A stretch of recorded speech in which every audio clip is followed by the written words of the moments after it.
Monólogos de la vagina, Eve Ensler. ¿Qué tienen en común Susan Sarandon, Whoopi Goldberg, Melanie Griffith y Winona Ryder? Todas ellas, además de otras reconocidas actrices, han subido al escenario a interpretar Monólogos de la vagina.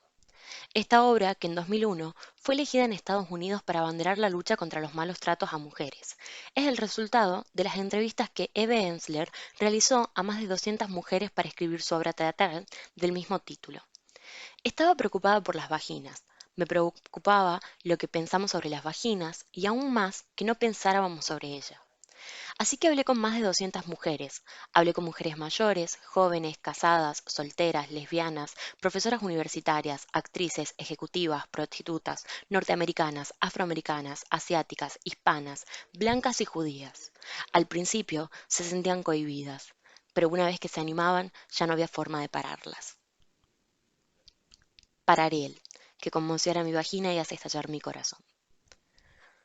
Prólogo de Gloria Steinem.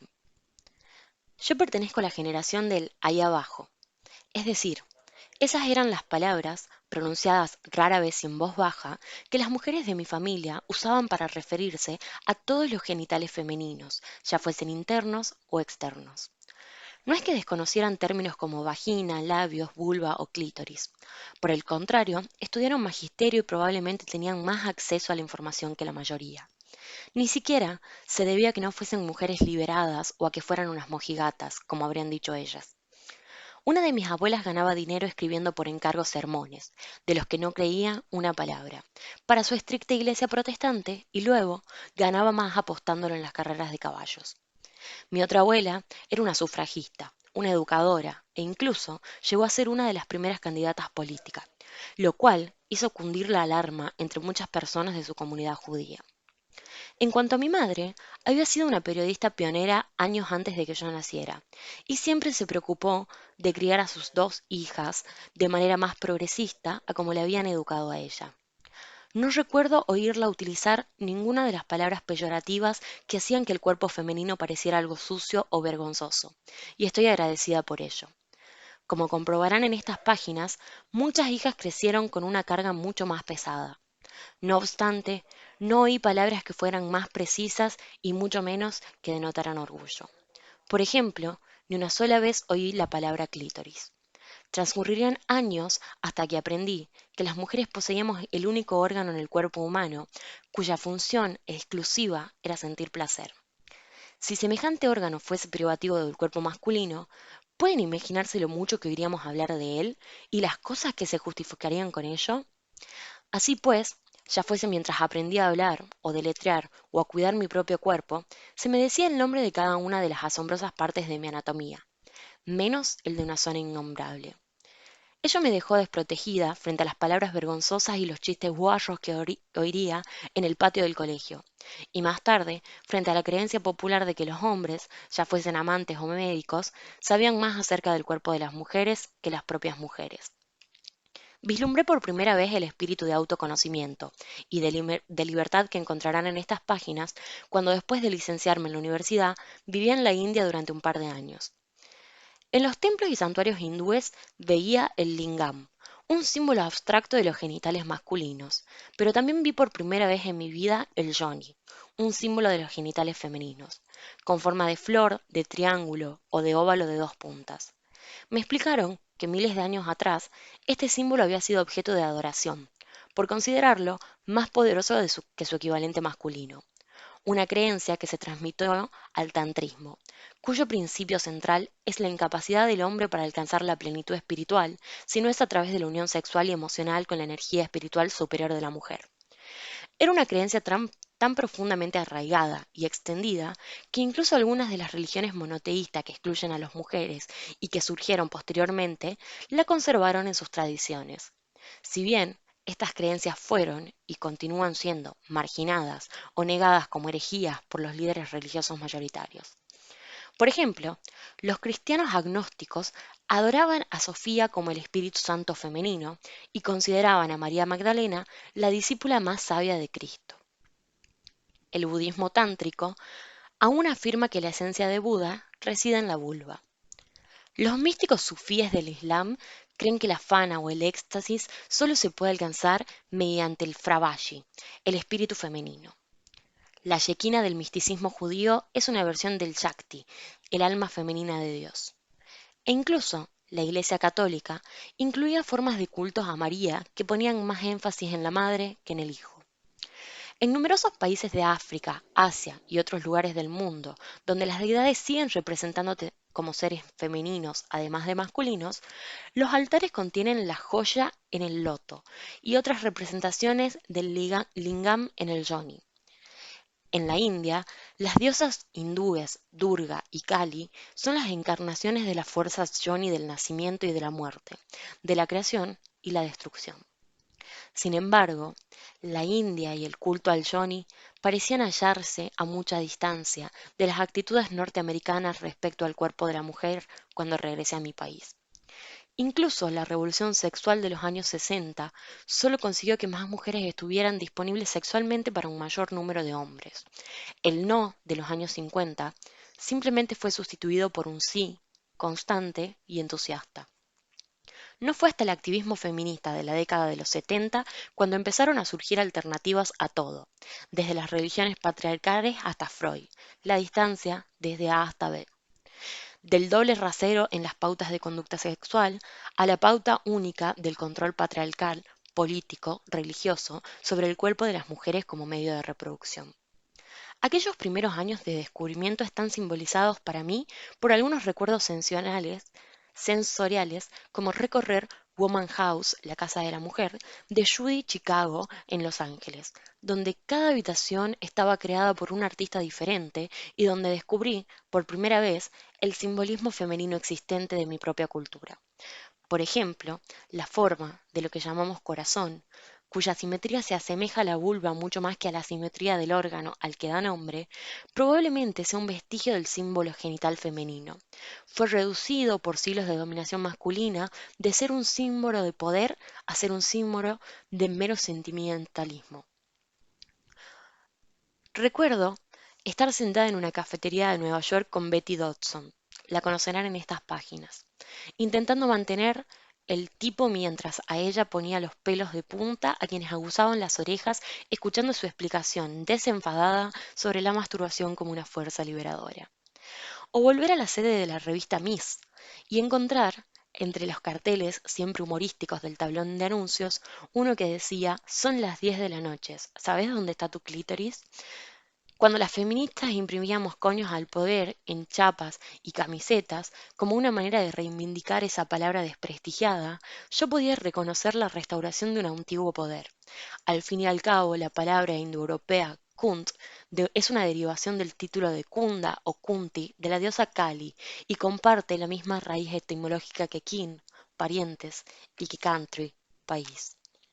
Estas últimas 3 décadas de feminismo también estuvieron marcadas por una profunda ira a medida que se relevaba la verdad sobre la violencia ejercida contra el cuerpo femenino, ya fuese en forma de violación, abusos sexuales infantiles, violencia contra las lesbianas, malos tratos físicos a mujeres, acoso sexual, terrorismo contra la libertad reproductiva o el delito internacional de mutilación de los genitales femeninos. La cordura de las mujeres se salvó sacando a la luz estas experiencias ocultas, poniendo nombre y transformando nuestra ira en acciones positivas para reducir y sanar la violencia. Esta obra teatral y este libro son parte de la oleada de creatividad fruto de esta energía surgida al contar la verdad. Cuando fui por primera vez a ver cómo Eve Ensler interpretaba los relatos narrados en estas páginas, basados en más de 200 entrevistas y después transformados en poesía para el escenario, pensé: esto ya lo conozco. Es el viaje de contar la verdad que llevamos haciendo desde hace 3 décadas. Y así es. Las mujeres le han confiado a Eve sus experiencias más íntimas, desde el sexo hasta el dar a luz, desde la guerra no declarada contra las mujeres hasta la nueva libertad de amor entre mujeres. En cada página está el poder de decir lo indecible, al igual que está en la historia entre bastidores del propio libro. Un editor pagó un anticipo por él, pero tras repensarlo con sensatez, le permitió a Eve Ensler quedarse el dinero si se llevaba el libro y su palabra B a donde le viniera en gana. Gracias a Villard por publicar todas las palabras de las mujeres, incluso las del título. Pero el valor de Monólogos de la Vagina va más allá de purgar un pasado repleto de actitudes negativas. Ofrece una manera personal, enraizada en el cuerpo, de moverse hacia el futuro.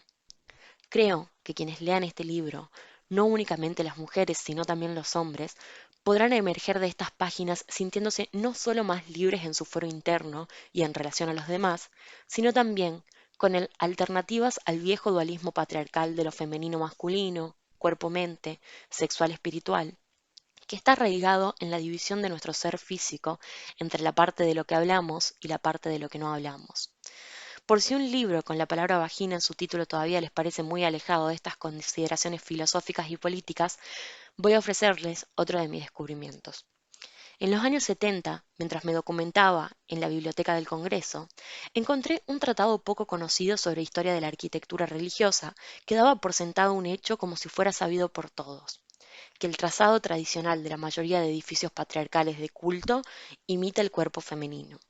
Así, hay una entrada exterior y otra interior, los labios mayores y los labios menores, una nave central vaginal que conduce al altar, dos estructuras curvas ováricas a ambos lados y por último, en el centro, sagrado, está el altar o útero, donde sucede el milagro, donde los varones dan a luz. Si bien esta comparación era nueva para mí, me abrió los ojos de golpe. Claro, pensé, la ceremonia central de las religiones patriarcales es ni más ni menos que aquella en la que los hombres se adueñan del poder yoni de creación al dar a luz simbólicamente. No es de extrañar que los líderes religiosos varones afirmen tan a menudo que los seres humanos nacimos en pecado, porque nacimos de criaturas hembras. Únicamente obedeciendo las reglas del patriarcado podemos renacer a través de los hombres. No es de extrañar que sacerdotes y pastores atrasviados con vestiduras largas nos rocíen la cabeza con un fluido que imita las aguas del parto, que nos den nuevos nombres y nos prometan renacer en la vida eterna. No es de extrañar que el sacerdocio masculino intente mantener alejadas a las mujeres del altar, al igual que se nos mantiene alejadas del control de nuestros propios poderes de reproducción. Simbólico real, todo está destinado a controlar el poder que reside en el cuerpo femenino. Desde entonces, nunca he vuelto a experimentar la misma sensación de distanciamiento al entrar en un edificio religioso patriarcal. En lugar de ello, recorro la nave vaginal mientras voy tramando reapropiarme del altar con sacerdotes, mujeres además de hombres, que no menospreciarían la sexualidad femenina. Universalizar los mitos exclusivamente masculinos de la creación, multiplicar las palabras y símbolos espirituales y restituir el Espíritu de Dios en todas las cosas vivientes. Si derrocar unos 5.000 años de patriarcado les parece una empresa demasiado ambiciosa, concéntrese simplemente en celebrar cada paso de autoafirmación mientras avanzan hasta esa meta. Pensaba en ello mientras observaba a unas niñas pequeñas dibujar corazones en sus libretas e incluso poner corazones a modo de puntos sobre las guías, y me pregunté, ¿estarán magnetizadas por esta forma originaria porque se parece tanto a sus propios cuerpos? Volví a pensar en lo mismo al escuchar a un grupo de unas 20 chicas de edades comprendidas entre los 9 y los 16 años mientras decidían acuñar un término global que lo incluyera a tono. Vagina, labios y clítoris. Tras mucho discutir, la expresión que escogieron fue mogollón de fuerza. Más importante aún, el debate se desarrolló entre gritos y risas. Menuda diferencia, pensé. ¿Qué camino tan largo y maravilloso hemos recorrido desde el ahí abajo, dicho en voz baja? Ojalá mis propias antepasadas hubieran sabido que sus cuerpos eran sagrados. Con la ayuda de voces atrevidas y palabras honestas, como las de este libro, creo que las abuelas, madres e hijas del futuro sanarán su yo interior y arreglarán el mundo. Introducción. Vagina. Ya está, lo he dicho. Vagina. He vuelto a decirlo. He estado diciendo esa palabra una y otra vez durante los últimos 3 años. La he estado diciendo en teatros, en universidades, en salas de estar, en cafeterías, en cenas, en programas radiofónicos de todo el país. La diría en la televisión si alguien me dejara hacerlo. La digo 128 veces cada noche que interpreto mi obra, Monólogos de la Vagina, basada en entrevistas realizadas a un grupo variopinto de más de 200 mujeres que hablan sobre sus vaginas. Digo la palabra en sueños. La digo porque se supone que no debo decirla. La digo porque es una palabra invisible. una palabra que suscita ansiedad, incomodidad, desprecio y asco. La digo porque creo que no decimos aquello que no vemos, no reconocemos o no recordamos. Aquello que no decimos se convierte en un secreto, y los secretos, a menudo, crean vergüenza, miedo y mitos. La digo porque quiero sentirme cómoda algún día diciéndola, no avergonzada y culpable. La digo porque no hemos acuñado una palabra más amplia y envolvente que realmente describa la zona entera y todas sus partes. Chocho o chochito probablemente sea mejor palabra, pero se asocia con demasiadas cosas. Además, no creo que la mayoría de nosotras tengamos una idea clara de a qué nos referimos cuando decimos chocho. Vulva es una buena palabra, es más específica, pero no creo que la mayoría tengamos en claro qué incluye la vulva. Digo vagina porque cuando empecé a decir esta palabra descubrí lo fragmentada que yo estaba, lo desconectado que estaba mi cuerpo de mi mente. Mi vagina era algo que estaba allí, en la distancia. Rara vez habitaba en ella, o tan siquiera la visitaba. Estaba ocupada trabajando, escribiendo, siendo madre, amiga. No veía a mi vagina como mi recurso primario, como un lugar de sustento, humor y creatividad. Era un lugar inquietante, lleno de miedo. Me habían violado de niña y aunque había crecido y hecho todas las cosas que una adulta hace con su vagina, nunca había vuelto a adentrarme realmente en esa parte de mi cuerpo después de haber sido violada. Había vivido básicamente la mayor parte de mi vida sin mi motor, mi centro, mi segundo corazón. Digo vagina porque quiero que la gente reaccione, y lo ha hecho. Han intentado censurar esta palabra en todos los lugares donde ha viajado la obra Monólogos de la Vagina, y en todas las modalidades de comunicación, en los anuncios de periódicos importantes, en las entradas a la venta en grandes almacenes, en las pancartas de las fachadas de los teatros, en los servicios de venta telefónica de localidades donde la voz grabada solamente se refería a la obra como monólogos o monólogos de B. ¿Por qué ocurre esto? Pregunto. Vagina no es una palabra pornográfica. De hecho, es una palabra médica, un término para referirse a una parte del cuerpo, al igual que codo, mano o costilla. Puede que no sea pornográfica, dice la gente, pero es una palabra fea. Y si nuestras hijitas llegaran a oírla, entonces, ¿qué les diríamos? A lo mejor podrías decirle que ellas tienen una vagina, respondo. Si es que no lo saben ya, a lo mejor podrían celebrar eso. Pero no llamamos vaginas a sus vaginas, me dicen. ¿Cómo las llaman? Les pregunto, y me dicen rajita, patatita, castañita, agujerito, y la lista continúa interminable. Digo vagina porque he leído las estadísticas y le están ocurriendo cosas malas a las vaginas de todas las mujeres. 500.000 mujeres son violadas todos los años en Estados Unidos. 100 millones de mujeres han sido mutiladas genitalmente en todo el mundo. Y la lista continúa y continúa. Digo vagina porque quiero que se ponga fin a estos horrores. Sé que no dejarán de ocurrir hasta que reconozcamos que suceden, y la única manera de conseguirlo es capacitar a las mujeres para que se atrevan a hablar de ello sin temor a sufrir castigo o ser objeto de venganza. Da miedo decir la palabra. Vagina. Al principio tenés la sensación de estar atravesando violentamente una barrera invisible. Vagina. Te sentís culpable e incómoda, como si alguien fuese a derribarte de un golpe. Entonces, después de haber dicho la palabra 100 o 1000 veces, se te ocurre que es parte de tu cuerpo, que es tu palabra, tu lugar más esencial. De repente te das cuenta de que toda la vergüenza y la incomodidad que has sentido hasta entonces al decir la palabra ha sido una forma de silenciar tu deseo, de minar tu ambición. Entonces empiezas a decir la palabra más y más. La dices casi con pasión, con apremio, porque intuyes que si dejas de decirla el miedo volverá a apoderarse de ti y caerás de nuevo en un susurro incómodo. De manera que la dices donde quiera que puedes, la sacas en todas las conversaciones. Estás ilusionada con tu vagina, querés estudiarla, explorarla y presentarte a ella, y descubrir cómo escucharla y darle placer y mantenerla sana, sabia y fuerte. Aprendes a satisfacerte a ti misma y enseñás a tu amante a satisfacerte. Eres consciente de tu vagina todo el día, donde quiera que estés, en tu coche, en el supermercado, en el gimnasio, en la oficina. Eres consciente de esta parte preciosa, bellísima, portadora de vida que tenés entre las piernas y eso te hace sonreír, te enorgullece. ¿Y cuántas más mujeres dicen la palabra? Cada vez resulta menos trascendente decirla. Pasa a formar parte de nuestro lenguaje, de nuestra vida. Integramos en ella a nuestras vaginas que pasan a ser algo venerable y sagrado. Se convierten en parte de nuestro cuerpo, conectada con nuestra mente, alimentan nuestro espíritu.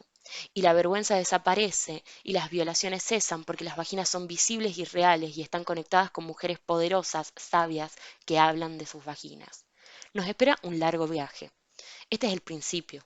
Es un espacio para pensar en nuestras vaginas, para empezar a conocer las vaginas de otras mujeres, para escuchar sus historias y entrevistas, para responder interrogantes y hacer preguntas. Un lugar para desprendernos de los mitos, la vergüenza y los miedos, para ejercitarnos en el uso de la palabra, porque como es sabido, la palabra nos mueve y nos libera. Vagina. Monólogos de la vagina. Seguro que estáis preocupada. Yo estaba preocupada. Por eso empecé a escribir esta obra. Estaba preocupada por las vaginas. Me preocupaba lo que pensamos sobre las vaginas y me preocupaba aún más que no pensáramos en ellas. Estaba preocupada por mi propia vagina. Necesitaba el contexto de otras vaginas, una comunidad, una cultura de vaginas. Están rodeadas de tanta oscuridad y secretismo como el Triángulo de las Bermudas. Nadie nos manda jamás noticias sobre lo que ocurre allí. En primer lugar, ni siquiera es tan fácil encontrar tu vagina. Las mujeres se pasan semanas, meses y a veces años sin mirarla. Entrevisté a una ejecutiva dinámica que me dijo que estaba demasiado atareada. No tenía tiempo para eso. Mirarte la vagina, me dijo, supone una jornada completa de trabajo.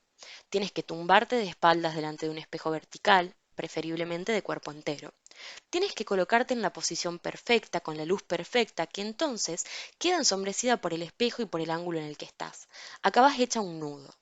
Tienes que incorporar la cabeza haciéndote polvo la espalda. Para entonces ya estás agotada. Ella no tenía tiempo para eso, me dijo. Tenía demasiado trabajo. Así que decidí hablar con las mujeres sobre sus vaginas, hacer entrevistas sobre vaginas, que se convirtieron en monólogos sobre vaginas. Hablé con más de 200 mujeres. Hablé con mujeres mayores, jóvenes, casadas, solteras, lesbianas, profesoras universitarias, actrices, ejecutivas, profesionales del sexo, afroamericanas, hispanas, asiático-americanas, norteamericanas nativas, caucásicas y judías. Al principio, las mujeres se mostraban reacias a hablar. Se sentían un poco cohibidas. Pero una vez que se animaban, ya no había manera de pararlas.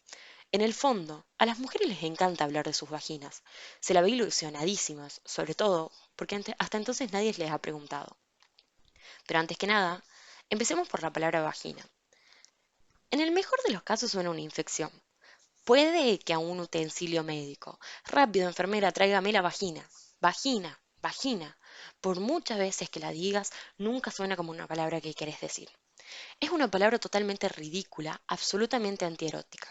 Si la dices durante el acto sexual, queriendo ser políticamente correcta, cariño, ¿podrías acariciarme la vagina? Acabas con el acto en ese mismo instante.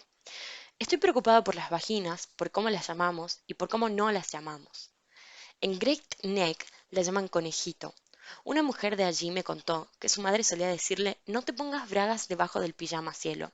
Tienes que dejar que se airee el conejito. En Westchester le dicen Pookie.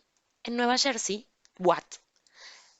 También está polvera, derrier, chucha, popó, pepé, pepitilla, chumino, colega, cochete, higo, amapola, chichi, dignidad, ucha, chirri, almeja, chochín, Gladys Spillman, cosa, pipi, felpudo, cueva, mongo, pijama, tintero, bollo, morbosilla, posible, tamal, tortita, coni, mimi, en Miami, empanadilla rajada, en Filadelfia y shmende en el Bronx. Estoy preocupada por las vaginas. Algunos de los monólogos son transcripciones casi literales de las entrevistas, otros son una combinación de las varias entrevistas y en otros simplemente partí de una entrevista y me dejé llevar por la inspiración. He dejado este monólogo prácticamente tal como lo escuché. El tema, sin embargo, surgió en todas las entrevistas y a menudo estaba a flor de piel. Este tema es el vello. No puedes amar una vagina si no amas el vello. Mucha gente no ama el vello. Mi primer y único marido odiaba el vello. Decía que era una sucia maraña. Me hizo afeitar la vagina. Se veía hinchada y desprotegida como la de una niña pequeña. Eso excitaba a mi marido. Cuando me hacía el amor, mi vagina tenía el tacto que supongo debe tener una barba. Daba gusto frotarla y también dolía. como rascarse una picadura de mosquito. Ardía, se llenó de bultitos rojos que escocían a rabiar. Me negué a afeitármela otra vez. Entonces mi marido tuvo un lío con otra. Fuimos a una terapia matrimonial y él dijo que se acostaba con otras porque yo no quería complacerlo en la cama. Me negaba a afeitarme la vagina. La terapeuta tenía un fuerte acento alemán y suspiraba entre frase y frase para mostrar su empatía. Me preguntó por qué no quería complacer a mi marido. Yo le dije que me sentía rara, casi no sentía nada sin mi vello ahí abajo y no podía evitar hablar como un bebé. Y además se me irritaba la piel y ni siquiera la loción de calamina, de calamina me aliviaba el picor. Ella me dijo que el matrimonio era compromiso. Yo le pregunté si afeitarme la vagina haría que él dejara de follar con otras. Le pregunté si había tenido muchos casos como el nuestro. Me dijo que las preguntas diluían el proceso, que yo tenía que dar el salto, que estaba segura de que era un buen comienzo. Esta vez, cuando volvimos a casa, le dejé que me afeitara la vagina. Era como una especie de premio por la terapia. Empezó a recortar el vello y una gota de sangre manchó la bañera. Él ni siquiera se dio cuenta, estaba demasiado enfrascado afeitándome. Luego, mientras mi marido se apretaba contra mí, podía sentir su pinchosa puntiagudez clavándose dentro de mí, refregándose contra mi vagina desnuda e hinchada. No tenía ninguna protección, no había nada mullido y suave.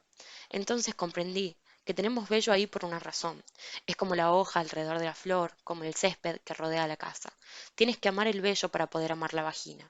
No puedes escoger las partes que quieres. Y además, mi marido nunca dejó de follar con otras. Les hice las mismas preguntas a todas las mujeres que entrevisté y después escogí las respuestas que más me gustaron, aunque debo decir que nunca he escuchado una respuesta que no me encantara. Le pregunté a las mujeres, si tu vagina se vistiera, ¿qué prenda se pondría?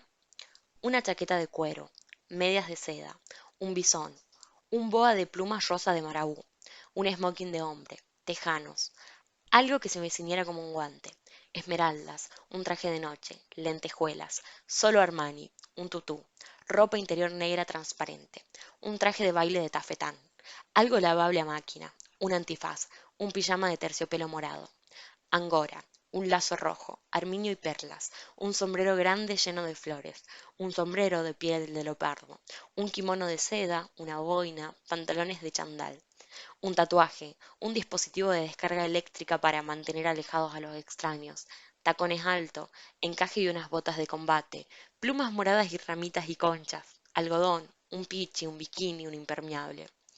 Si tu vagina pudiera hablar, ¿qué diría en dos palabras? Más despacio. ¿Eres tú? Dame de comer. Yo quiero. Oh, sí. Empieza otra vez. No, para allá. Lámeme. Quédate en casa. ¡Qué valiente! Piénsalo bien. Más, porfa. Anda, abrázame. Vamos a jugar. No pares. Más. ¿Me recuerdas? Pasa, pasa. Todavía no.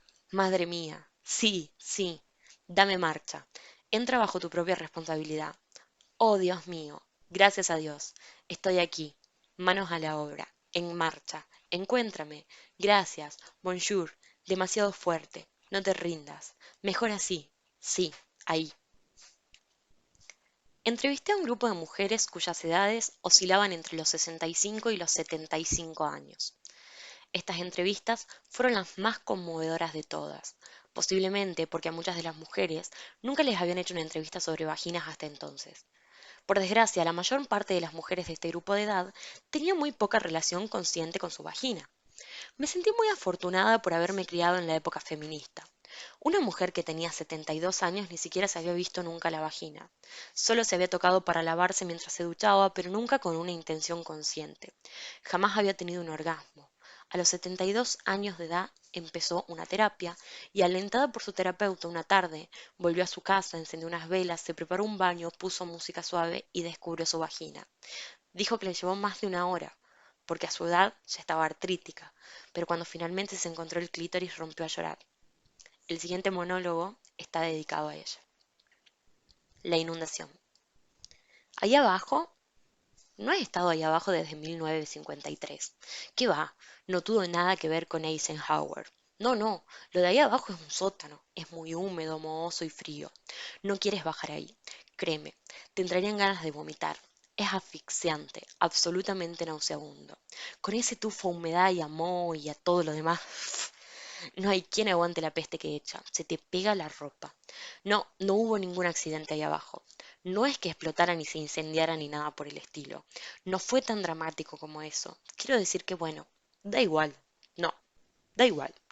No puedo hablar contigo de esto. ¿Qué hace una chica lista como tú yendo por ahí para hablar con señoras mayores de eso de ahí abajo? No hacíamos ese tipo de cosas cuando yo era joven. ¿Cómo dices? Y dale, está bien, como quieras. Había un chico, Andy Leftkov. Era muy mono. Bueno, a mí me lo parecía. Era alto como yo y estaba colada por él. Me invitó a salir, a dar una vuelta en su coche. No puedo contarte esto. No, no puedo hacerlo. No puedo hablar de ahí abajo. Simplemente sabes que está ahí, punto, como el sótano. A veces se oyen ruidos que resuenan ahí abajo. Oyes las cañerías y las cosas quedan atascadas ahí, animalitos pequeños y trastos y se moja todo. Y a veces tiene que venir alguien a tapar las goteras. Aparte de eso, la puerta siempre está cerrada. Te olvidas de que existe. Me refiero a que es parte de la casa, pero no la ves ni pensás en ella. Eso sí, tiene que estar ahí porque toda casa necesita un sótano. Si no, el dormitorio estaría en el sótano. Ah, sí, Andy. Andy Lefkov. De acuerdo. Andy era muy guapo, era una perita en dulce. Así era como le decíamos en mis tiempos. Estábamos los dos en su coche, un flamante Chevrolet Bel Air blanco. Recuerdo que pensé que mis piernas eran demasiado largas para el asiento. Tengo las piernas largas, me topaban contra el salpicadero. Yo estaba mirando mis grandes rodillas cuando él de repente me besó en plan chico toma chica, como hacen en las pelis. Yo me excité mucho, me excité muchísimo. Y bueno, hubo una inundación ahí abajo. No podía controlarla, era como la fuerza de la pasión, como un río de vida que salía de mí a raudales, empapándome las braguitas y mojando el asiento del reluciente Chevrolet blanco de Andy. No era pipí y olía bastante. Bueno, francamente, en realidad, a mí no me pareció que oliera nada, pero él dijo. Andy dijo que olía a leche agria y que le estaba manchando el asiento de su coche. Me dijo que era un bicho raro apestoso. Quise explicarle que su beso me había cogido desprevenida, que yo normalmente no era así. Intenté limpiar la inundación con mi vestido. Era un vestido nuevo de color amarillo pálido y se me quedó hecho un asco, todo manchado de la inundación. Andy me llevó a casa y no me dirigió la palabra ni una sola vez en todo el camino. Y cuando me bajé y cerré la puerta de su coche, cerré la tienda entera. La cerré a cal y canto. Nunca volví a abrirla. Salí con algunos chicos después de aquello, pero la idea de tener otra inundación me ponía demasiado nerviosa. Ni siquiera volví a acercarme nunca más a nadie. Solía tener sueños, sueños disparatados. Oh, son bobadas. ¿Por qué? Bart Reynolds. No sé por qué. Nunca me hizo mucha gracia en la vida real, pero en mis sueños siempre estaba Bart.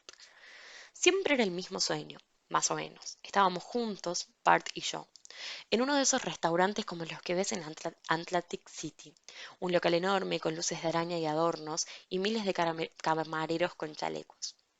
Bart me regaló una orquídea. Yo me la prendí en la chaqueta. Nos reíamos, comíamos cóctel de gambas, nos reíamos más.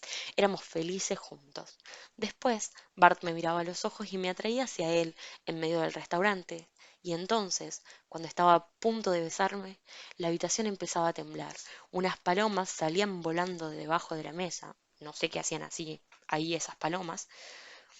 Y comenzaba la inundación ahí abajo. Manaba de mí a chorros. Brotaba y brotaba como un torrente imparable. Y había pececillos en él y también barquitas.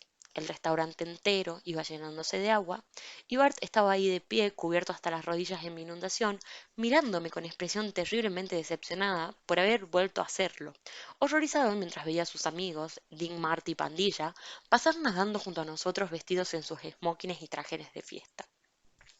Ya no tengo esos sueños, no desde que me sacaron prácticamente todo lo relacionado con ahí abajo. Me vaciaron, me quitaron el útero, las tuberías, toda la instalación.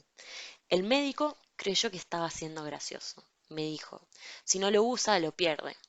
Pero resultó ser un cáncer. Hubo que quitar todo lo que estaba a su alrededor. De todas maneras, ¿quién lo necesita, verdad? Está sobrevalorado. He hecho otras cosas. Me encantan las exposiciones caninas, vendo antigüedades. ¿Qué? ¿Qué prenda se pondría si se vistiera? ¿Qué clase de pregunta es esa? ¿Qué se pondría? Se pondría un cartel enorme, cerrado por inundación. ¿Que qué diría? Ya te lo he explicado, la mía no es así, no es como una persona que habla. Hace mucho tiempo que dejó de ser algo que hablara. Es un sitio, un sitio al que no vas. Está cercado debajo de la casa. Está ahí, abajo, contenta, me has hecho hablar. Has conseguido que te lo cuente.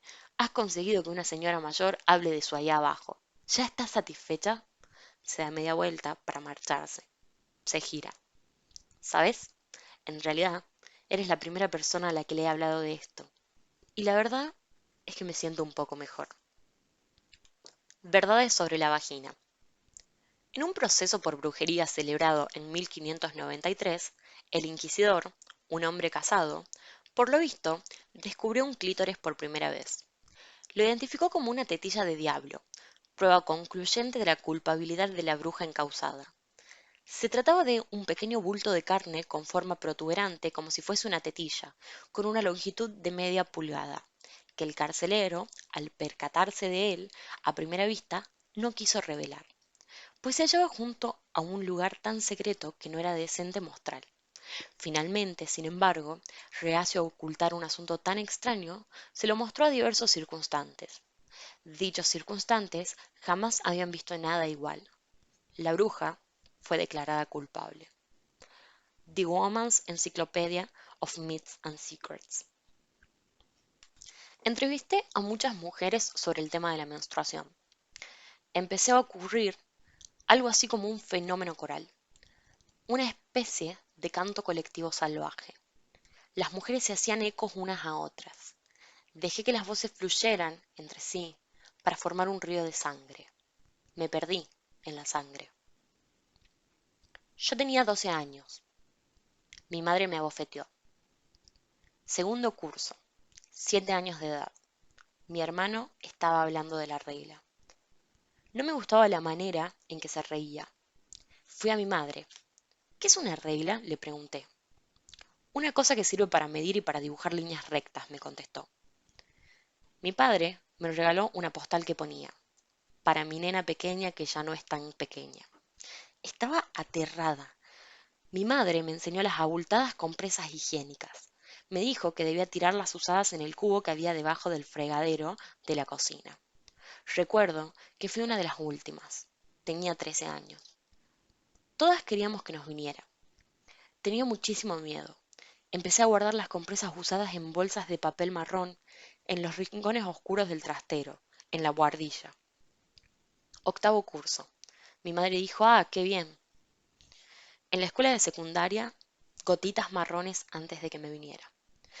Coincidió con que me salieron unos cuantos pelillos en la axila que crecían desiguales. En un sobaco tenía pelo, en el otro no. Tenía 16 años. Me asusté un poco. Mi madre me dio codeína. Teníamos literas. Bajé y me tumbé. Mi madre se sentía muy incómoda. Una noche llegué tarde a casa y me metí en la cama sin encender ninguna luz. Mi madre había encontrado las compresas usadas y las había puesto entre las sábanas de mi cama. Tenía 12 años. Iba en bragas. Todavía no me había vestido. Miré el suelo de la escalera. Ahí estaba. Séptimo curso. Mi madre notó algo en mi ropa interior. Entonces me dio unos pañales de plástico. Mi madre estuvo muy cariñosa conmigo. Vamos a buscarte una compresa. Cuando le vino mi amiga Marcia, lo celebraron. Hicieron una cena especialmente para ella. Tenía 13 años. Fue antes de que hubiera compresas de celulosa. Había que tener cuidado con el vestido. Yo era negra y pobre, una mancha de sangre en la parte trasera del vestido estando en la iglesia. No se notaba, pero me sentía culpable. Tenía 10 años y medio, ninguna preparación. Porquería marronesca en las bragas. Ella me enseñó a ponerme un tampón. Solo me entró hasta la mitad. Asociaba mi regla con fenómenos inexplicables. Mi madre me dijo que tenía que usar un paño. Mi madre me dijo que nada de tampones. No podías meterte nada en tu azucarero. Me puse un montón de algodón. Se lo dije a mi madre. Me dio muñequitas recortables de Elizabeth Taylor. Tenía 15 años. Mi madre me dijo Mazel Tov. Me dio una bofetada. Yo no sabía si aquello era bueno o malo. Mi regla, como la masa de un pastel antes de que crezca. Las indias se pasaban 5 días sentadas sobre el musgo. Ojalá yo fuese una nativa norteamericana. Tenía 15 años y llevaba tiempo esperando que me viniera. Era alta y seguía creciendo. Cuando veía a chicas blancas en el gimnasio con tampones pensaba que eran chicas malas. Vi gotitas rojas en las baldosas rosadas. Genial, pensé. Mi madre se alegró por mí. Usaba tampones OB y me gustaba meterme los dedos ahí adentro. Tenía 11 años. Llevaba bragas blancas. Empezó a salirme sangre. Tenía 12 años. Me alegré. Mi amiga tenía un tablero de ouija. Pregunté a los espíritus que cuándo nos vendría la regla. Miré hacia abajo y vi sangre. Bajé la mirada y ahí estaba. Soy una mujer. Aterrada. Pensaba que nunca me vendría. Cambió por completo mi percepción de mí misma. Me volví muy silenciosa y madura. Una buena vietnamita. Una trabajadora callada, virtuosa que nunca habla. Tenía 9 años y medio. Convencida de que estaba muriéndome desangrada, enrollé las bragas y las tiré en un rincón. No quería preocupar a mis padres. Mi madre me preparó agua caliente con vino y me quedé dormida. Estaba en mi dormitorio en el apartamento de mi madre. Tenía una colección de tebeos. Mi madre me dijo, no debes levantar la caja de tebeos. Mis amigas me dijeron que tenían hemorragias todos los meses. Mi madre entraba y salía cada 2 por 3 del psiquiátrico. No podía aceptar que me hubiera hecho mujer. Apreciada señorita Carlin, le ruego que dispense a mi hija de jugar en el partido de baloncesto. Acaba de hacerse mujer. En el campamento de verano me dijeron que no me bañara teniendo la regla. Me limpiaron con una manopla y antiséptico. Tenía miedo de que la gente lo oliera, miedo a que me dijeron que olía a pescado. Vomitaba, no podía comer. Me entró hambre. A veces es muy rojo. Me gustan las gotas que caen en el váter, es como pintura. A veces es marrón y me inquieta. Tenía 12 años. Mi madre me abofeteó y me trajo una camisa roja de algodón. Mi padre salió a comprar una botella de sangría. En el transcurso de mis entrevistas conocí a 9 mujeres que tuvieron su primer orgasmo estando exactamente en el mismo sitio. Eran mujeres cuyas edades rondaban entre los 30 y tantos y los 40 y pocos años. Todas ellas habían participado, en épocas diferentes, en uno de los grupos dirigidos por Betty Dodson, una mujer valiente y extraordinaria. Betty lleva 25 años ayudando a las mujeres a localizar, amar y masturbar sus vaginas. Ha dirigido grupos y ha trabajado individualmente con mujeres. Ha ayudado a miles de mujeres a reivindicar el centro de su ser. El siguiente fragmento es para ella. El taller sobre la vagina. Mi vagina es una tierna concha rosada, redonda, que se abre y se cierra, se abre y se cierra. Mi vagina es una flor, un tulipán excéntrico, con el centro hondo y profundo, aroma delicado y pétalos suaves pero resistentes. Eso no lo había sabido siempre. Lo aprendí en el taller sobre la vagina. Lo aprendí de una mujer que dirige el taller sobre la vagina, una mujer que cree en las vaginas, que realmente ve las vaginas, que ayuda a las mujeres a ver sus propias vaginas viendo las vaginas de otras mujeres. En la primera sesión, la mujer que dirigía el taller sobre la vagina nos pidió que hiciéramos un dibujo de nuestra singular, bellísima y fabulosa vagina. Así es como la llamó. Quería saber qué visión teníamos de nuestra singular, bellísima y fabulosa vagina cada una de nosotras. Una mujer que estaba embarazada dibujó una gran boca roja que chillaba y echaba monedas. Otra mujer muy delgada pintó una bandeja grande con una especie de dibujo de Devonshire. Yo dibujé un punto negro enorme con rayitas serpenteantes a su alrededor. El punto negro equivalía a un agujero negro en el espacio y las rayas serpenteantes representaban a personas o cosas o simplemente átomos básicos que se perdían allí. Siempre había pensado en mi vagina como un vacío anatómico que absorbía al azar partículas y objetos del entorno. Siempre había percibido mi vagina como una entidad independiente, girando como un astro en su propia galaxia, que ardía hasta finalmente consumirse en su propia energía gaseosa o hasta explotar y desintegrarse en miles de vaginas más pequeñas, que a su vez empezaban a girar todas ellas en sus respectivas galaxias. No pensaba en mi vagina en términos prácticos o biológicos. No la veía, por ejemplo, como una parte de mi cuerpo, como algo entre mis piernas ligado a mí. En el taller se nos pidió que nos miráramos la vagina con un espejo de mano. Después, tras un examen minucioso, teníamos que explicar a las demás mujeres del grupo lo que habíamos visto. Debo decirles que hasta ese momento, todo lo que sabía sobre mi vagina se basaba en habladurías o en invenciones. Jamás había visto realmente la cosa de verdad. Nunca se me había ocurrido mirarla. Mi vagina existía para mí en un plano más bien abstracto. Me parecía muy reduccionista y embarazoso mirarla. tumbarse en el suelo como hacemos en el taller, sobre nuestras relucientes colchonetas azules con nuestros espejos de mano. Me recordaba cómo debieron sentirse los primeros astrónomos con sus rudimentarios telescopios primitivos. Al principio la encontré bastante inquietante, a mi vagina, como la primera vez que ves un pescado abierto por la mitad y descubres ese otro complejo mundo sangriento de dentro, justo debajo de la piel, roja, fresca. Y lo que más me sorprendió fueron todas las capas, capas dentro de capas que se abrían en más capas. Mi vagina, como un acontecimiento místico que despliega un aspecto tras otro de sí mismo, lo cual en realidad es un acontecimiento en sí mismo, pero solo lo sabes después del acontecimiento. Mi vagina fue capaz de dejarme asombrada. Fui incapaz de hablar cuando me llegó el turno en el taller. No tenía palabras. Estaba hechizada. Había descubierto lo que la mujer que dirigía el taller llamaba la maravilla vaginal. Solo quería seguir ahí tumbada en mi colchoneta con las piernas extendidas, examinándome la vagina eternamente. Era mejor que el Gran Cañón del Colorado, ancestral y llena de armonía. Tenía la inocencia y la frescura de un auténtico jardín inglés. Era graciosísima. Me hacía reír. Podía esconderse y aparecer de nuevo como si jugara al escondite. Podía abrirse y cerrarse. Era una boca. Era la mañana. Y en ese momento se me ocurrió que era yo, que mi vagina era lo que yo era. No era una entidad, estaba dentro de mí. Entonces la mujer que dirigía el taller preguntó que cuántas de las que estábamos allí habíamos tenido un orgasmo. Dos mujeres levantaron tímidamente la mano. Yo no la levanté, pero sí que había tenido orgasmos. No levanté la mano porque mis orgasmos eran accidentales. Simplemente me venían, me ocurrían. Me ocurrían mientras soñaba y luego me despertaba en la gloria. Me ocurrían mucho en el agua, sobre todo en la bañera. Una vez en Cape Cod. Me ocurrían montando a caballo, yendo en bicicleta, en la cinta andadora del gimnasio. No levanté la mano porque, aunque había tenido orgasmos, no sabía cómo tener uno. Nunca había intentado tener uno. Pensaba que era una cosa mística, mágica. No quería interferir. Sentía que no estaba bien hacer algo para tener uno, que era artificioso y forzado, como actuar en una película de Hollywood. Orgasmos obtenidos por fórmula magistral. La sorpresa desaparecería y también el misterio. El problema, claro está, era que hacía 2 años que la sorpresa no había vuelto a aparecer. Llevaba mucho tiempo sin tener un orgasmo accidental mágico y estaba desesperada. Por eso había acudido a ese taller. Y entonces llegó el momento que tanto había temido y anhelado secretamente.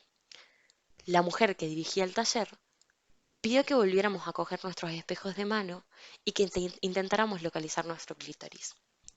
Ahí estábamos, todo un grupo de mujeres tumbadas boca arriba en nuestras colchonetas buscando nuestros puntos, nuestro núcleo, nuestra razón y de pronto, no sé por qué, me eché a llorar. Quizá fue por pura vergüenza, quizá por saber que tenía que renunciar a la fantasía, a la enorme y devastadora fantasía de que alguien o algo lo haría por mí. Mi fantasía de que alguien vendría a guiar mi vida, a escoger la dirección, a darme orgasmos. Estaba acostumbrada a vivir al margen de las pautas establecidas, de una manera mágica, supersticiosa. Eso de buscar el clítoris, esa majadería de taller con nosotras tendidas sobre relucientes colchonetas azules, estaba convirtiendo todo el asunto en algo real, demasiado real. Sentí que me invadía el pánico, el terror y a la vez la constatación de que había evitado encontrar mi clítoris, de que lo había racionalizado como algo convencional y consumista, porque en realidad me aterraba la idea de no tener clítoris, de ser una de esas mujeres fisiológicamente incapacitadas, una de esas frígidas, muertas, clausuradas, resecas, con sabor a albaricoque, amargas. Seguía ahí tendida buscando mi punto con el espejo, tocándome con los dedos, y lo único en lo que podía pensar era en cuando tenía 10 años y perdí mi anillo de oro con esmeraldas en un lago, en cómo buceé una y otra vez buscándolo en el fondo del lago, deslizando las manos entre piedras, peces, tapones de botella y trastos cenagosos sin lograr encontrar mi anillo. En el pánico que sentí, sabía que me castigarían. No debería haberme bañado con él. La mujer que dirigía el taller vio mis febriles esfuerzos, mis sudores, mi respiración entrecortada. Se me acercó. Le dije, he perdido mi clítoris, se ha esfumado. No debería haberme bañado con él. La mujer que dirigía el taller se rió. Me acarició la frente con calma. Me dijo que mi clítoris no era algo que pudiera perder. Era yo misma, la esencia de mi ser. Era el timbre de mi casa, a la vez que la casa en sí. No tenía que encontrarlo, tenía que serlo. Serlo. Ser mi vagina. Me tendí de nuevo y cerré los ojos. Me contemplé flotar sobre mí misma. Me contemplé mientras empezaba a acercarme lentamente a mí misma y a readentrarme. Me sentía como un astronauta readentrándose en la atmósfera de la Tierra. Era un regreso silencioso, silencioso y suave. Reboté y aterricé, aterricé y reboté entre mis propios músculos, en mi sangre, en mis células, y entonces me deslicé sin más dentro de mi vagina. De repente resultaba fácil y yo cabía. Me sentía cálida y palpitante y dispuesta y joven y viva.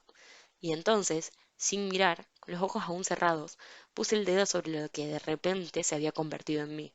Al principio sentí un pequeño aleteo vibrante que me impulsó a quedarme.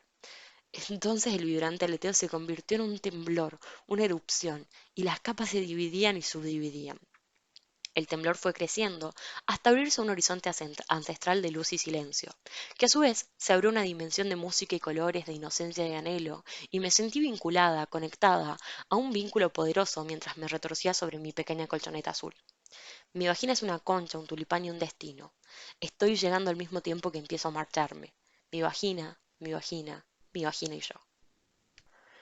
En 1993 caminaba por una calle de Manhattan cuando, al pasar ante un kiosco de prensa, de repente me quedé impactada por una fotografía profundamente inquietante publicada en la portada del Newsday. La imagen mostraba a un grupo de 6 mujeres jóvenes que acababa de salir de un campo de violaciones de Bosnia. Sus rostros reflejaban conmoción y desesperanza.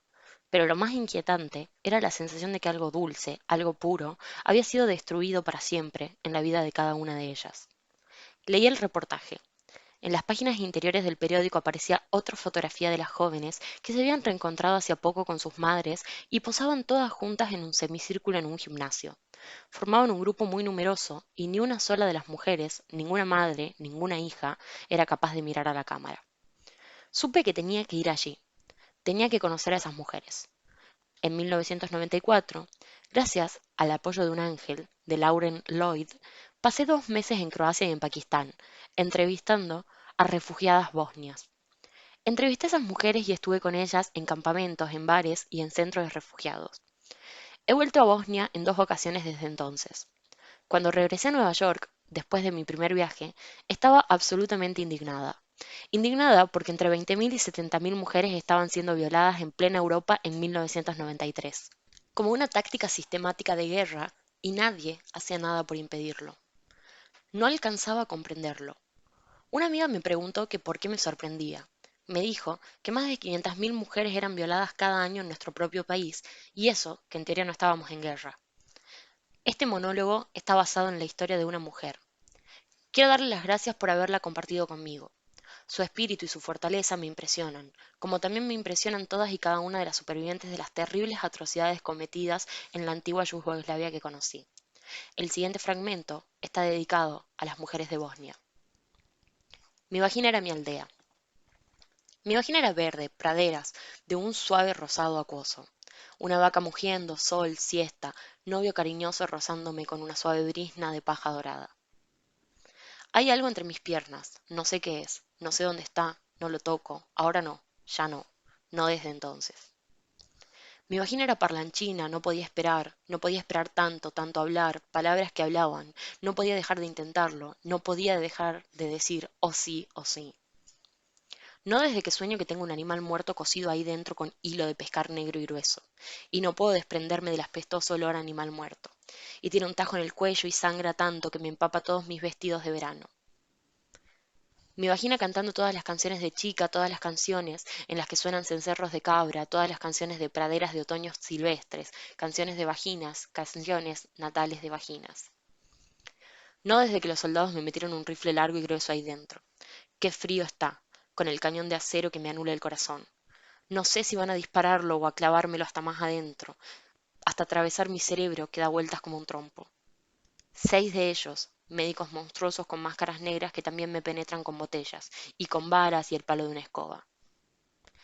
Mi vagina nadando en el agua del río, agua cristalina fluyendo sobre piedras secadas al sol, sobre piedras clítoris, sobre clítoris piedras, fluyendo hasta el infinito. No desde que oí cómo se me desgarraba la carne y hacía ruidos chirriantes de limón. No, desde que un trozo de mi vagina se me cayó en la mano, una parte del labio. Ahora me he quedado sin un lado del labio. Mi vagina, una aldea de agua mojada y viva. mi vagina, mi aldea natal. No desde que se turnaron durante 7 días apestando a heces y a carne ahumada, dejando su asqueroso semen dentro de mí. Me convertí en un río de veneno y pus, y todas las cosechas se murieron y también los peces. Mi vagina, una aldea de agua mojada y viva. La invadieron, la masacraron y la quemaron. Ahora no la toco, no la visito. Ahora vivo en otra parte, pero no sé dónde. Verdades sobre la vagina 2. En el siglo XIX, a las niñas que aprendían a desarrollar su capacidad orgásmica masturbándose, se las consideraba un caso clínico. A menudo se las trataba o corregía mediante la amputación o cauterización del clítoris o con cinturones de castidad en miniatura, o cosiendo los labios vaginales para impedir el acceso al clítoris, e incluso se llegaba a la castración mediante la extirpación quirúrgica de los ovarios. Pero no se encuentra ninguna referencia en la literatura médica a la extirpación quirúrgica de testículos ni a la amputación del pene para impedir que los niños se masturbaran. En Estados Unidos, la última clitoridectomía de la que se tiene constancia realizada para curar la masturbación se practicó en 1948 a una niña de 5 años. Verdades sobre la vagina 3.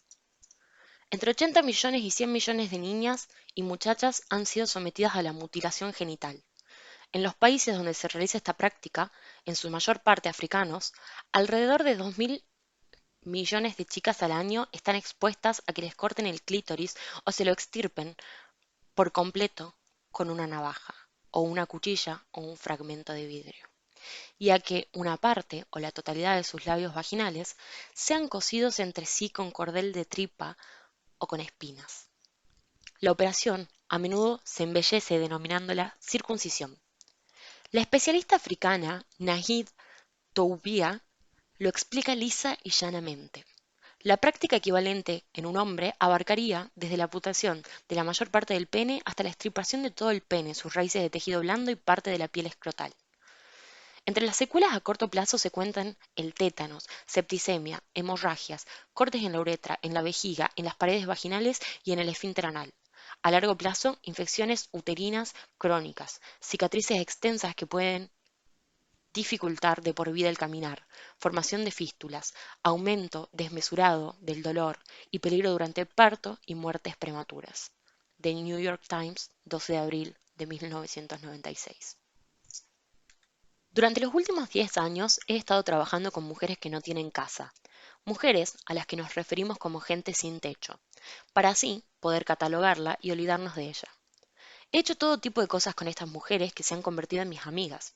Dirijo grupos de recuperación para mujeres que han sido violadas o sufrido incesto, y grupos de mujeres adictas a las drogas y al alcohol. Voy al cine con estas mujeres, quedo para comer con ellas, salgo con ellas. A lo largo de los últimos 10 años he entrevistado a centenares de mujeres.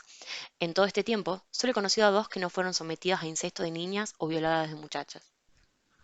He desarrollado la teoría de que para la mayoría de estas mujeres, el hogar es un sitio que da mucho miedo, un lugar del que han huido, y que las casas refugio o casas de acogida donde yo las conozco son el primer lugar en su vida en el que muchos de ellas se encuentran seguridad, protección o consuelo en compañía de otras mujeres.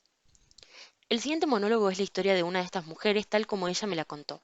La conocí hace unos 5 años en una casa refugio. Me gustaría poder decirles que su historia, brutal y extrema, es insólita, pero no lo es. De hecho, no es ni de lejos tan inquietante como muchas de las historias que he conocido estos últimos años. Las mujeres pobres sufren una terrible violencia sexual que no se llega a denunciar. Debido a la clase social a la que pertenecen, estas mujeres no tienen acceso a una terapia ni a otros métodos de curación.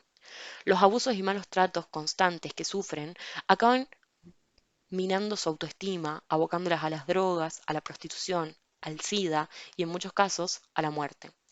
Por fortuna, esta historia concreta tiene un desenlace distinto.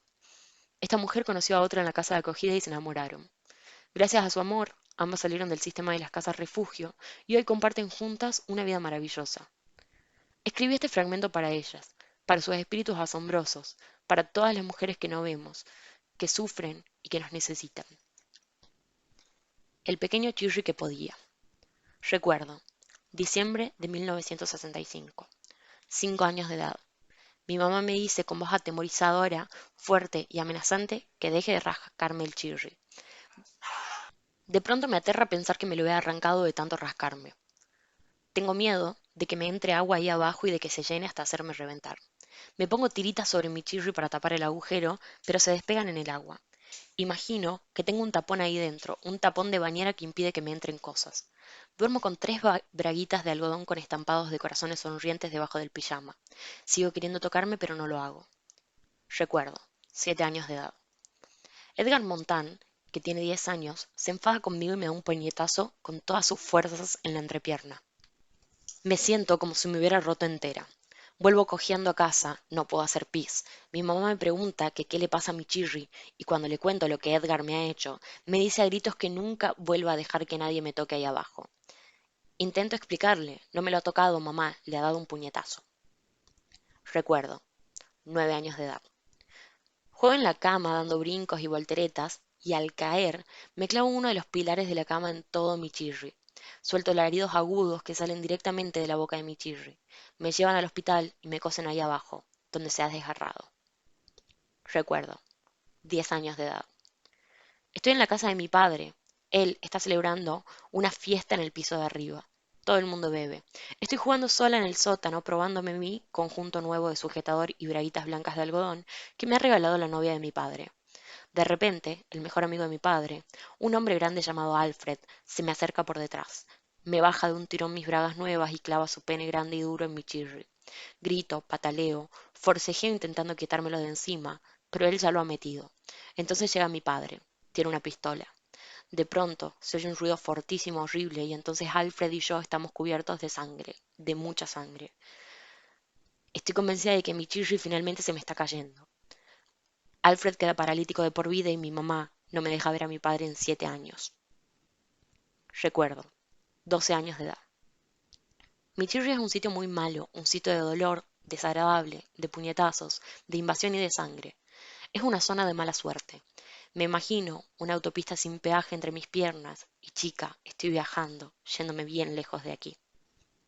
Recuerdo, 13 años de edad.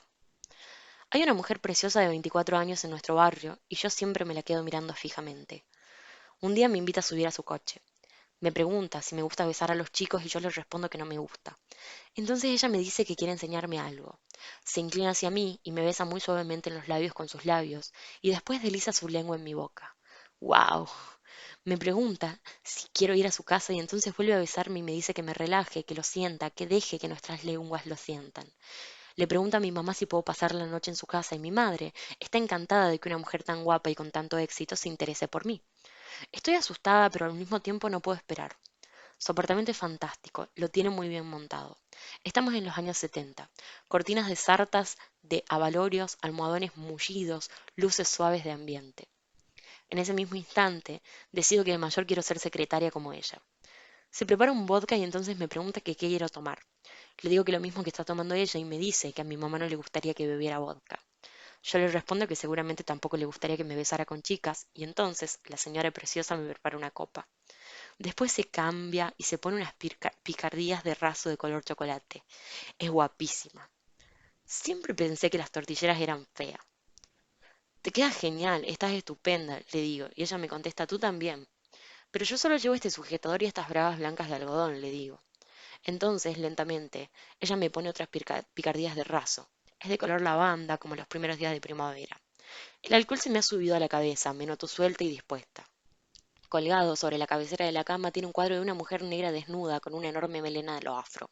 Suave y lentamente me tumbo en la cama y solo de refregar nuestros cuerpos me corro. Entonces ella nos hace de todo a mí y a mi chirri, cosas que hasta entonces siempre me habían parecido sucias. Y madre mía, estoy tan caliente y tan descontrolada. Ella me dice, tu vagina, que ningún hombre ha tocado, huele tan bien, tan limpia. Ojalá pudieras conservarla siempre así. Estoy que ardo y de repente suena el teléfono y claro, es mi madre. Estoy segura de que lo sabes, siempre me pilla en todo. Tengo la respiración agitada y procuro aparentar normalidad cuando me pongo el teléfono. Y ella me pregunta, ¿qué te pasa? ¿Has estado corriendo? No, mamá, haciendo ejercicio. Entonces ella le dice a la guapa secretaria que se asegure de que no esté con chicos y la señora le dice, créame, no hay chicos por aquí. Después, la señora preciosa me enseña todo sobre mi chirri. Me hace jugar conmigo misma delante de ella y me enseña las distintas maneras de darme placer a mí misma. Es muy concienzuda. Me dice que siempre debo saber darme placer a mí misma para así no tener que depender nunca de un hombre. Por la mañana estoy preocupada por si me he convertido en una boyera marimacho porque me he enamorado perdidamente de ella. Ella se ríe, pero nunca vuelvo a verla. Ahora la gente dice que aquella fue una especie de violación. Yo solo tenía 13 años, ella 24. Bueno, les digo, pues si fue una violación, fue una buena violación. Una violación que convirtió a mi pobre Chirri en un paraíso celestial. ¿A qué huele una vagina? A tierra, a basura mojada, a Dios, a agua, a una mañana resplandeciente, a profundidad, a jengibre dulce, a sudor, depende, a amizcle, a mí. No huele a nada, según me han dicho, a piña, a esencia de cáliz, a paloma Picasso, a carne con olor a tierra y a mizcle, a canela y clavo, a rosas, a bosque de jazmín, a mizcle y especies, un bosque muy profundo, a musgo húmedo, a caramelos buenísimos, al Pacífico del Sur, a una mezcla entre pescado y lilas, a melocotones, a bosque, a fruta madura, a té de fresa y kiwi, a pescado, al cielo, a vinagre y agua, a licor dulce y suave, a queso, a mar, a una esponja, al principio. Llevo más de 3 años viajando por todo Estados Unidos y ahora por el mundo, con esta obra. Amenazo con crear un mapa de amistades vaginales en todas las ciudades amistoso vaginales que he visitado. Ahora son muchas. Ha habido muchas sorpresas. La ciudad de Oklahoma me sorprendió. Pittsburgh me sorprendió. Ya he estado allí 3 veces. A donde quiera que vaya, las mujeres vienen a verme después de la función para contarme sus historias, para hacer sugerencias, para explicarme sus reacciones. Esta es mi parte favorita de ir de gira con la obra. Llego a escuchar historias realmente asombrosas. Me las cuentan de una manera tan sencilla, con toda su naturalidad. Siempre me hacen acordar lo extraordinarias que son las vidas de las mujeres y cuán profundas. Y también me hacen pensar en lo aisladas que están las mujeres y en lo oprimidas que llegan a estar muchas veces en su aislamiento. En las poquísimas personas a las que le han hablado alguna vez de su sufrimiento y confusión. En la enorme vergüenza que rodea todo el tema, en lo crucial que es para las mujeres el contar sus historias, el compartirlas con otras personas, en que nuestra supervivencia como mujeres depende de este diálogo. Fue después de interpretar la obra una noche en Nueva York cuando escuché la historia de una joven vietnamita que, con 5 años de edad, casi recién llegada a Estados Unidos sin hablar inglés, se cayó sobre una boca de riego mientras jugaba con su mejor amiga y se rasgó la vagina. Incapaz de explicar lo que había ocurrido, se limitó a esconder sus bragas ensangrentadas debajo de la cama. Su madre las encontró y supuso que la habían violado. Como la niña no conocía las palabras boca de riego en inglés, no pudo explicarle a sus padres lo que realmente había sucedido. Sus padres acusaron al mejor amigo de su hermano de haberla violado. A ella se la llevaron a toda prisa al hospital donde un grupo de hombres con batas se reunió alrededor de su cama mientras observaban fijamente su vagina abierta y expuesta. Después, durante el trayecto de regreso a casa, ella se dio cuenta de que su padre había dejado de mirarla. A sus ojos se había convertido en una mujer usada, acabada. Jamás volvió a mirarla de verdad. O la historia de la despampanante chica de Oklahoma que vino a verme con su madrastra después de la representación para contarme que había nacido sin vagina y no se había dado cuenta hasta que tuvo 14 años. Estaba jugando con una amiga. Compararon sus genitales y entonces se dio cuenta de que los suyos eran diferentes, de que algo iba mal. Acudió al ginecólogo acompañada de su padre, con quien tenía más confianza, y el médico descubrió al examinarla que de hecho no tenía vagina ni útero. Destrozado, su padre procuraba contener las lágrimas y ocultar su tristeza para que ella no se sintiera mal. Mientras regresaban a casa en un noble intento por consolarla, él le dijo: no te preocupes, tesoro, todo va a ir bien. La verdad es que todo va a ir genial, ya lo verás. Vamos a conseguirte el mejor chochito casero de toda América y cuando conozcas a tu marido, sabrá que encargamos que lo hicieran especialmente para él. Y realmente le consiguieron un nuevo chochito y ella se quedó relajada y feliz. Y cuando vino a verme con su padre 2 noches después para presentármelo, el amor que había entre ellos me derritió. También hubo una noche en Pittsburgh en que una mujer llena de pasión se me acercó a toda prisa para decirme que tenía que hablar conmigo lo antes posible. Su vehemencia me convenció y la llamé en cuanto volví a Nueva York. Me dijo que era masajista terapéutica y que tenía que hablar sobre la textura de la vagina. La textura era fundamental. Yo no había captado la textura, me dijo. Y me habló durante 1 hora con tanto detalle, con una claridad tan sensual que cuando acabó tuve que tenderme. Durante aquella conversación también me habló sobre la palabra coño. Había dicho algo negativo sobre ella en la obra y la mujer sostenía que yo no entendía en absoluto la palabra. Ella tenía que ayudarme a reconcebirla. Me habló durante media hora más sobre la palabra coño y cuando acabó yo era una conversa. Escribí esto para ella. Reivindicar el coño. Yo lo llamo coño. Lo he reivindicado. Coño. Realmente me gusta. Coño. Escúchenlo. Coño. Sé. Sé de caverna, de crepitar, de clítoris, de cavidad, de caricia, de cuca, de calidez, de caliente, de cachonda, de castaña, de cadencia, de caída, de cáliz, de cántaro, de carantoña, de carcajada, de calidoscopio, de crisol, de cambiante, de carmesí, de carnoso, de casa, de curiosidad, de curvo. Luego de concha, de coral, de cofre de tesoro oculto, de collar de perlas nacaradas, de contacto de cosquillas, de corola, de colibrí que bebe néctar, de colina, de cometa, de color, de constelación, de cosmos, de conocer, de colmar, de contoneo, de correrse. Luego viene la ñ solitaria que busca compañía, que encuentra su lugar, que anida entre sus compañeras, con letras sinuosas que se ciñen entre sí, que se acoplan a la perfección, que acogen encantadas a la última letra, la voz final, la que faltaba para formar esta preciosa palabra. Coño, venga, díganlo, coño, díganlo, coño, coño. Le pregunté a una niña de 6 años. Si tu vagina se vistiera, ¿qué prenda se pondría? Zapatillas de baloncesto rojas y una gorra de los Mets con visera hacia atrás. Si pudiera hablar, ¿qué diría? Diría palabras que empiezan por B y por T, como tortuga y violín, por ejemplo. ¿A qué te recuerda tu vagina? A un melocotón oscuro y bonito, un diamante que encuentro en un tesoro y que es mío. ¿Qué tiene de especial tu vagina? En alguna parte de ahí dentro sé que tiene un cerebro muy, muy listo. ¿A qué huele tu vagina? A copos de nieve. La mujer que le encantaba hacer felices a las vaginas. Me encantan las vaginas. Me encantan las mujeres. No las veo como cosas separadas. Las mujeres me pagan para que las domine, para que las existe, para que las haga correrse. Yo no empecé haciendo esto. No, qué va. Empecé siendo abogada. Pero cuando tenía 30 y tantos años me obsesioné con hacer felices a las mujeres. Había tantas mujeres insatisfechas, tantísimas mujeres que no tenían acceso alguno a su felicidad sexual. Empezó como una especie de misión, pero entonces me impliqué en ella. Se me daba muy bien. Acabé siendo muy buena haciéndolo, yo diría que brillante. Era mi arte. Empezaron a pagarme por hacerlo. Era como si hubiera encontrado mi verdadera vocación. Entonces el derecho fiscal me pareció completamente aburrido e insignificante. Vestía conjuntos extravagantes cuando dominaba a las mujeres, prendas de encaje, de seda y de cuero, y usaba parafernalia, látigos, esposas, sogas, consoladores. No había nada parecido a eso en el derecho fiscal. No había parafernalia, no había excitación, y detestaba esos trajes azules de ejecutiva, aunque ahora me los pongo de vez en cuando en mi nueva actividad laboral y me prestan un servicio estupendo. El contexto es todo. No había parafernalia, no había conjuntos en el derecho fiscal, no había humedad, no había preliminares eróticos misteriosos y oscuros, no había pezones erectos, no había bocas deliciosas, pero sobre todo no había gemidos. Al menos no del tipo al que yo me refiero. Esa era la clave, ahora lo comprendo. Los gemidos fueron lo que realmente me sedujeron y me hicieron adicta a ser felices a mujeres. De niña, cuando veía a las mujeres hacer el amor en las películas, dejando escapar extraños gemidos orgásmicos, me daba por reír. Me ponía extrañamente histérica. No podía creer que sonidos potentes, escandalosos e indómitos como esos salieran de las mujeres. Anhelaba gemir. Practicaba delante del espejo con una grabadora, gimiendo en diversos tonos, con diversas entonaciones, a veces con inflexiones muy operísticas, a veces con una inflexión más reservada, casi contenida. Pero cuando rebobinaba y escuchaba la cinta, siempre sonaba fingido. Era fingido.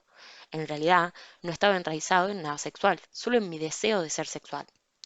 Pero una vez, cuando tenía 10 años, iba en coche y tenía muchísimas ganas de hacer pis. El viaje duró casi una hora más y cuando por fin pude hacer pis en una gasolinera sucia y pequeña, fue tan excitante que gemí. Gemí mientras hacía pis. No me lo podía creer.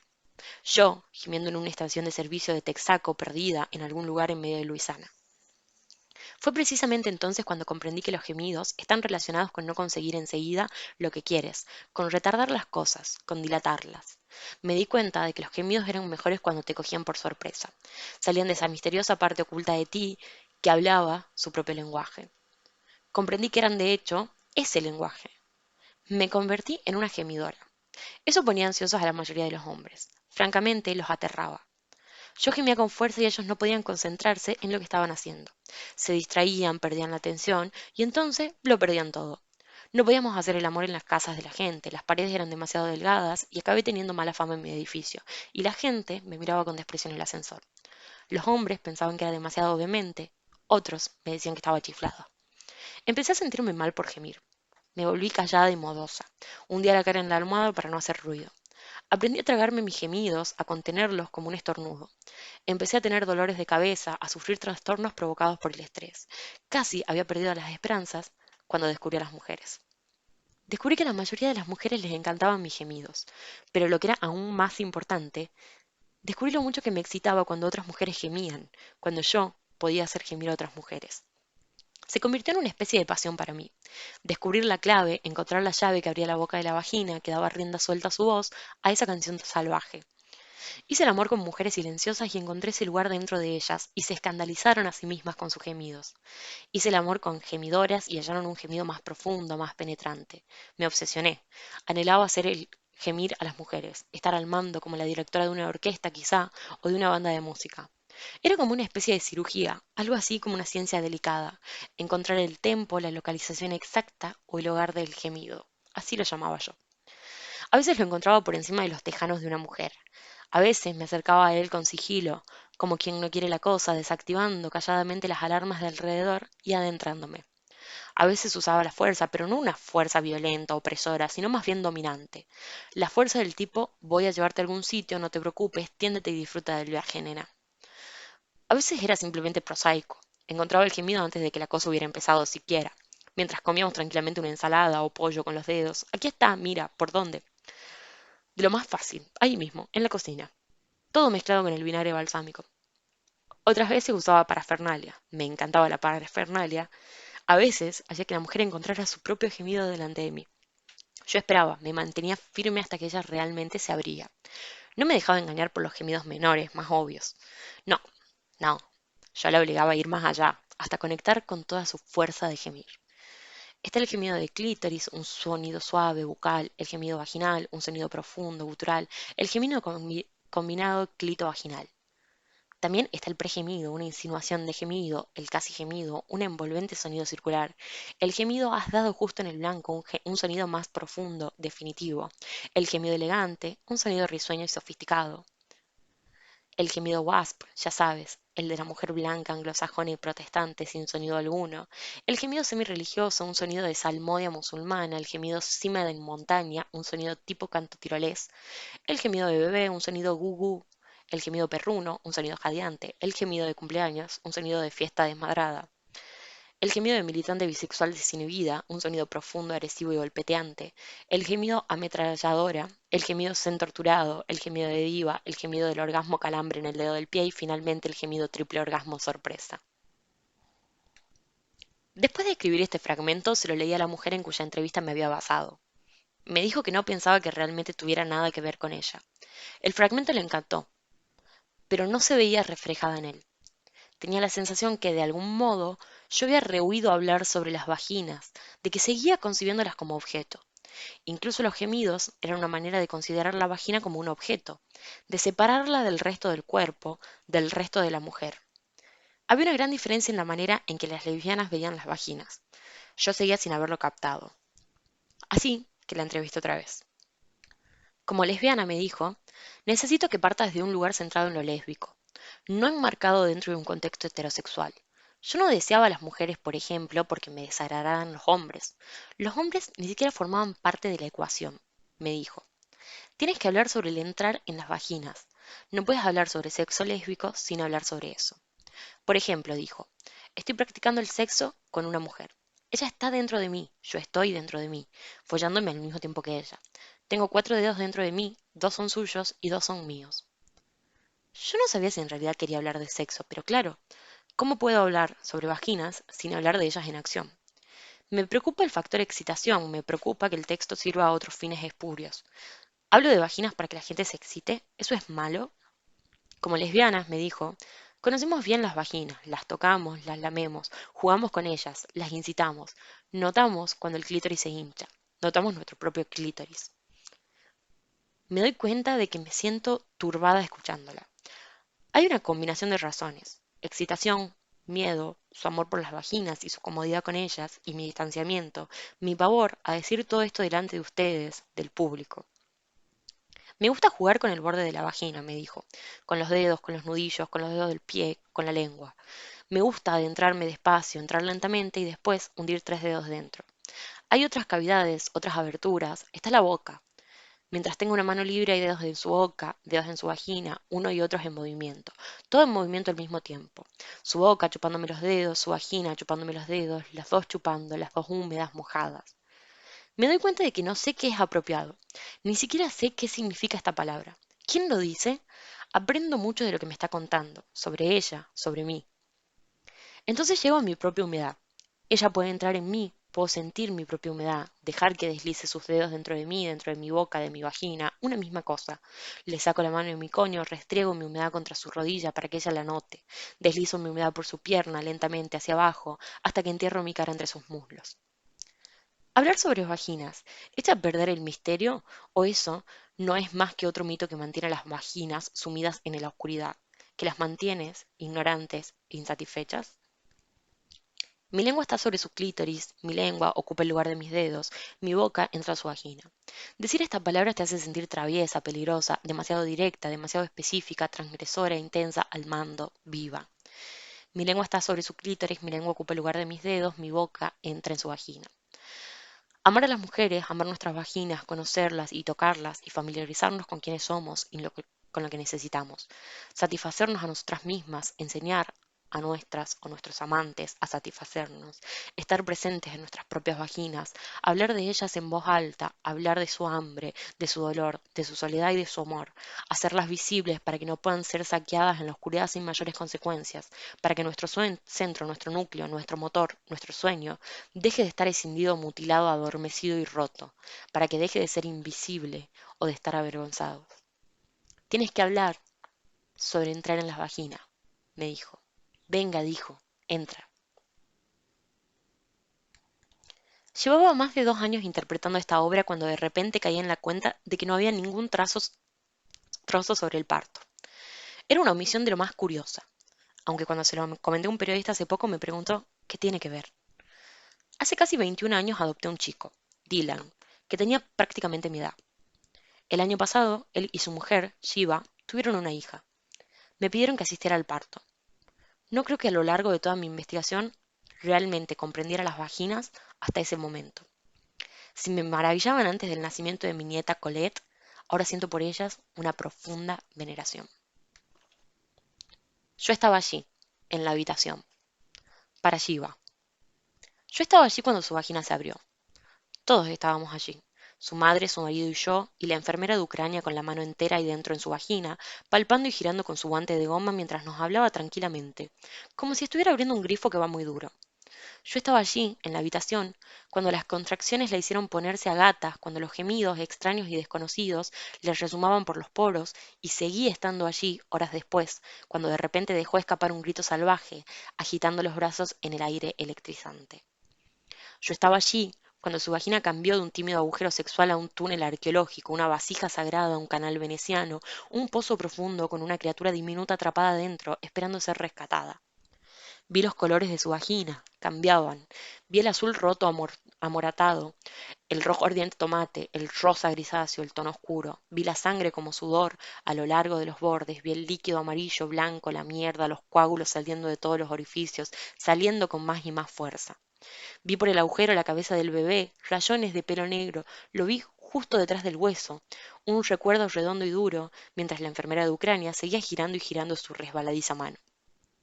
Yo estaba allí cuando cada una, su madre y yo, la cogimos de una pierna y la extendimos bien, empujando con todas nuestras fuerzas contra ella, que empujaba mientras su marido contaba en tono severo 1, 2, 3, diciéndole que se concentrara más.